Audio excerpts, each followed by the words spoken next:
ನಮಸ್ಕಾರ ಸ್ನೇಹಿತರೆ. ಕೆಲವೊಮ್ಮೆ ಜೀವನದ ಅತ್ಯಂತ ದೊಡ್ಡ ಪಾಠಗಳು ನಮ್ಮ ಸುತ್ತಲಿನ ಅತಿ ಚಿಕ್ಕ ವಸ್ತುಗಳಿಂದ ಬರುತ್ತವೆ. ಇಂದಿನ ಕಥೆ ನಾವು ಎಲ್ಲರೂ ತಿಳಿದಿರುವ ಎರಡು ಸಾಮಾನ್ಯ ವಸ್ತುಗಳ ಬಗ್ಗೆ, ಒಂದು ಪೆನ್ಸಿಲ್ ಮತ್ತು ಒಂದು ರಬ್ಬರ್ ಅಥವಾ ಇರೇಸರ್.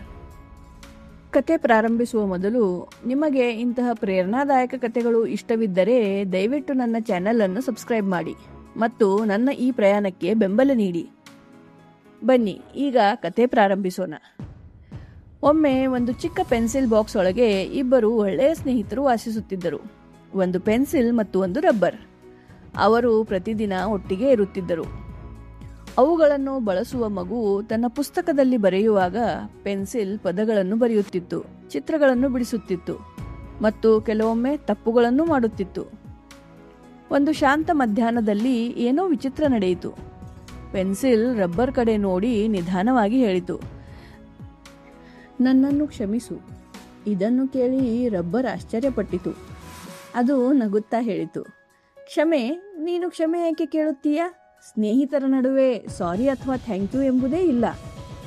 ಆದರೆ ಪೆನ್ಸಿಲ್ ನಿಧಾನವಾಗಿ ಹೇಳಿತು, ಇಲ್ಲ, ಇಂದು ನಾನು ನಿನಗೆ ಧನ್ಯವಾದ ಹೇಳಬೇಕು. ರಬ್ಬರ್ ಗೊಂದಲಗೊಂಡಿತು.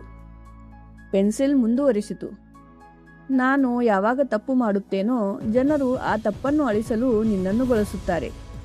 ನನ್ನ ತಪ್ಪುಗಳ ಕಾರಣದಿಂದ ನೀನು ನಿಧಾನವಾಗಿ ಸ್ವಲ್ಪವಾಗಿ ಚಿಕ್ಕದಾಗುತ್ತಾ ಹೋಗುತ್ತೀಯ. ಆದರೂ ನೀನು ಎಂದಿಗೂ ಕಂಪ್ಲೇಂಟ್ ಮಾಡುವುದಿಲ್ಲ. ನೀನು ಮೌನವಾಗಿ ನನ್ನ ತಪ್ಪುಗಳನ್ನು ಅಳಿಸಿ ನನ್ನನ್ನು ಮತ್ತೆ ಸರಿಪಡಿಸುತ್ತೀಯ. ಸ್ವಲ್ಪ ಹೊತ್ತು ನಿಂತು ಪೆನ್ಸಿಲ್ ಮುಂದುವರಿಸಿತು, ಆದ್ದರಿಂದ ಇಂದು ನಾನು ನಿನಗೆ ಧನ್ಯವಾದ ಹೇಳಬೇಕು, ಏಕೆಂದರೆ ನೀನು ಯಾವಾಗಲೂ ನನ್ನ ತಪ್ಪುಗಳನ್ನು ಸರಿಪಡಿಸುತ್ತೀಯ. ರಬ್ಬರ್ ನಗುತ್ತಾ ಹೇಳಿತು, ನನ್ನ ಹೋರಾಟವನ್ನು ನೀನು ಅರ್ಥ ಮಾಡಿಕೊಂಡಿದ್ದಕ್ಕೆ ನನಗೆ ಸಂತೋಷವಾಗಿದೆ. ನಿನಗೆ ಸಹಾಯ ಮಾಡುವುದೇ ನನ್ನ ಜೀವನದ ಉದ್ದೇಶ.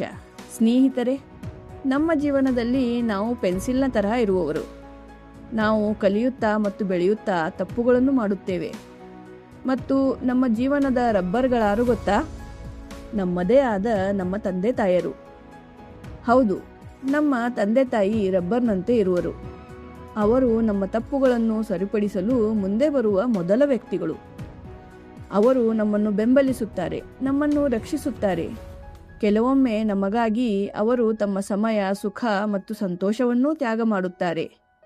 ಹೇಗೆ ರಬ್ಬರ್ ಪೆನ್ಸಿಲ್ನ ತಪ್ಪುಗಳನ್ನು ಅಳಿಸುತ್ತಾ ಚಿಕ್ಕದಾಗುತ್ತಾ ಹೋಗುವ ಹಾಗೆ ಅವರು ಕೂಡ ನಮಗಾಗಿ ತಮ್ಮ ಜೀವನವನ್ನು ಉಜ್ಜುತ್ತಾ ಕ್ಷೀಣರಾಗುತ್ತಾರೆ. ಹಾಗಾಗಿ ಯಾವಾಗಲೂ ನೆನಪಿಡಿ, ನಿಮ್ಮ ತಂದೆ ತಾಯಿಯನ್ನು ಪ್ರೀತಿಸಿ, ಅವರನ್ನು ಗೌರವಿಸಿ, ಅವರ ಪ್ರತಿಯೊಂದು ತ್ಯಾಗಕ್ಕೂ ಕೃತಜ್ಞರಾಗಿರಿ. ಈ ಜಗತ್ತಿನಲ್ಲಿ ನಿಮ್ಮ ತಪ್ಪುಗಳನ್ನು ನಿಮ್ಮ ತಂದೆ ತಾಯಿಯಷ್ಟು ಪ್ರೀತಿಯಿಂದ ಯಾರೂ ಸರಿಪಡಿಸಲಾರರು.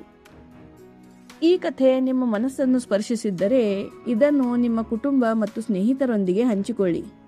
ಬಹುಶಃ ಇಂದು ಯಾರಾದರೂ ತಮ್ಮ ತಂದೆ ತಾಯಿಗೆ ಧನ್ಯವಾದ ಹೇಳಬಹುದು.